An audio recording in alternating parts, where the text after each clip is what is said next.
dinner some evening. Penny frowned. No, I can't do that. Why not? It's only dinner. I just can't, that's all. As she spoke, she was backing away from him. How can you even ask me? She shook her head and melted back into the crowd. And Banks felt perplexed. He wasn't that repulsive. What the hell was wrong with her? He gulped down the rest of his pint and headed for the door. The night sky was moonless but filled with stars, and Helmthorpe High Street deserted. He walked through the graveyard to the footpath that would take him to what passed for home these days. The air smelled of manure and warm hay, and to his right he could hear Gratley Beck roaring below him. The narrow path was unlit, but he knew every inch by heart. The worst that could happen was that he might step into a pile of sheep shit. And as he walked, he thought about Penny Cartwright's strange reaction. Was it their age difference? He was in his early 50s after all, and she was at least 10 years younger. But even that didn't explain her intensity. She could have said she was washing her hair.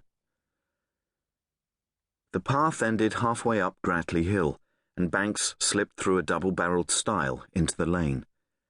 Since his own cottage was still at the mercy of the builders, he'd rented one of the holiday properties there, a one-bedroom flat, upper floor, with private entrance. The irony, he realised, was that it used to be the Stedman house, long since converted. It was during the Stedman case that he'd first met Penny Cartwright. He opened the downstairs door, walked upstairs, and unlocked the inside door.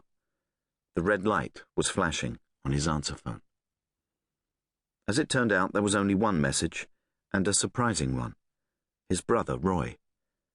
He wasn't aware Roy even knew his number. Alan? Oh, shit. You're not there. Look, this is important, and you're the only one who can help. It could be a matter of life and death. Maybe even mine. Can you ring back ASAP? I need to talk to you urgently. Banks heard a buzzing in the background. Listen, I'll have to go. Someone's at the door. Please call. I'll give you my mobile number too. Roy left his phone numbers, and that was that. Puzzled, Banks listened to the message again. Roy sounded more than a little scared, and the call was timed at 9:29 p.m., about an hour earlier. Roy's phone rang several times before an answering machine picked up. Banks left a message saying he'd try again later, and hung up. He tried the mobile number, but got no response there. There was nothing else he could do right now, but the urgency in Roy's voice disturbed him. He'd try again in the morning. Why did people have to find bodies early on a Saturday morning? Annie Cabbot wondered. Especially on a particularly beautiful June morning, when Banks was on holiday and she was on call. Now she'd lose her weekend, and detective inspectors don't get overtime.